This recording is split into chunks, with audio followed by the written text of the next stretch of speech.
we need to measure ourselves from the bottom of our feet to the top of our head, right?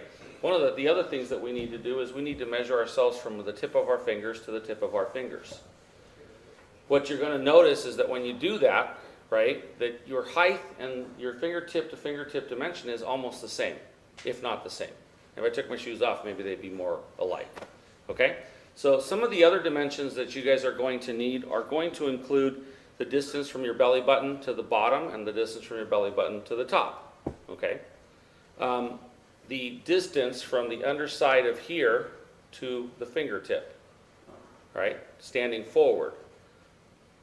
Turning sideways, right, you're going to want the distance from here to the fingertips. And so once again, I will ask that that you pair up based on gender, okay?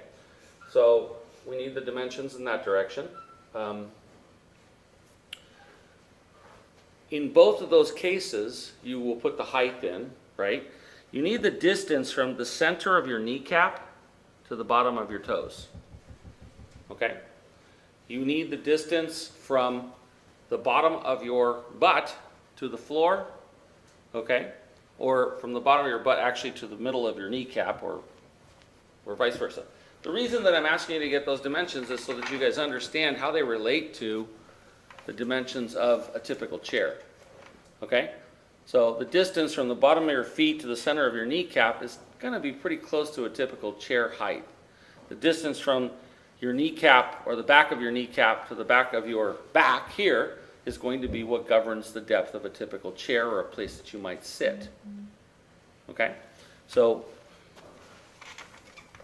for the two images like this and like this, you're going to try and get all of the body dimensions that would relate to you know, how you might interact with a building or how you might sort of see how something works in relation to the human body. The other one that you're going to do, the one where you're just sort of standing there or you're doing this, the only thing you need for that is your height. Okay? Any questions? No? All right, so that's what I'm going to ask you guys to do in your groups. Again, I'm asking you to pair by gender. Okay? Please? Thank you.